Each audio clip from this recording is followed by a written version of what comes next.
तो आज मैं आपको बताने वाला हूँ कि दिल्ली क्राइम प्रेस में आप अपनी जो आईडी है उस पर से फंड कैसे किसी और को ट्रांसफर कर सकते हैं, उसके बारे में आपको बताऊंगा। अपने अपलाइन को कैसे ट्रांसफर करना है। तो आईडी को लॉगिन तो आप कर ही लेते हैं। लॉगिन करने के बाद में आपको जो है पहले इनकम वॉलेट में बैलेंस चेक करना है कितना है।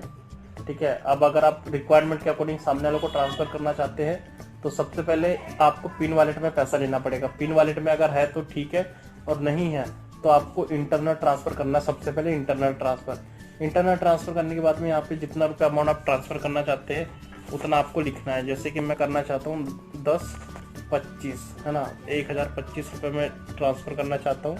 अब मुझे यहाँ पे नीचे पासवर्ड डालना है। ठीक है, अब ट्रांसफर पे हमने क्लिक किया, एक OTP कोड आएगा। ठीक है, यहाँ OTP कोड आएगा वो हमको डालना होगा 4 डिजिट का। OTP कोड जो है वो 3 मिनट तक वैलिड रहता है। यहाँ OTP कोड डालेंगे 1978 जो है, आपको जो आएगा वही आपको डालना है क्योंकि OTP कोड चेंज होता रहता है।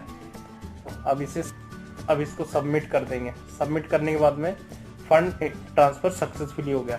अब हमारा जो फंड है वो पिन वॉलेट में आ चुका है। ये देखिए, ये पिन वॉलेट में आ गया है। अगर आपके पास में एडवांस वॉलेट में फंड रखा है और किसी को एडवांस वॉलेट में भेजना चाहते हैं तो आप एडवांस वॉलेट पे जाकर के उनको सामने वाले यूजर को एडवांस वॉलेट में ट्रांसफर कर सकते हैं।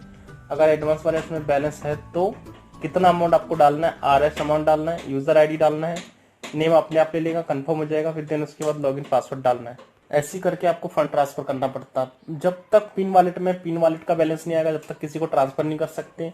एडवांस वॉलेट में बैलेंस नहीं रहेगा जब तक एडवांस वॉलेट से एडवांस वॉलेट में किसी और को नहीं भेज सकते। अब मेरा पिन वॉलेट में बैलेंस आ चुका है तो कैसे हमें ट्रांसफर करना है। इंटरनल वॉलेट से हमने ट्रांसफर किया जब वो पिन वॉलेट में आया। अब पिन वॉलेट में आ चुका है तो अब हमें फंड ट्रांसफर पे जाना है। फंड ट्रांसफर पे जाने के बाद में हम पे मेंबर का ID डालना है जिसको हम भेजना चाहते हैं। BBC 414054 नाम ले लेगा अपने आप। यहाँ पे नाम ले लिया उसने। ठीक है, आपने आप दिखा दिया। अब यहाँ पे 1025 में भेजना चाहता हूँ तो 1025 में अमाउंट डाल दूंगा। यहाँ पे पासवर्ड डाल देंगे। अब ये जो हमने अमाउंट डाल दिया है, ट्रांसफर नाउ करेंगे। यहाँ पे फिर OTP कोड मांगेगा तो OTP कोड 4 डिजिट का है, हर बार बदलेगा। आपको जो आएगा वही आपको डालना है, कोई और नहीं डालना है। ठीक है, 3084 आया तो ये डालेंगे 3084। ठीक है, ऐसे सबमिट कर देंगे। फंड सामने वाले यूजर को सक्सेसफुली जा चुका है।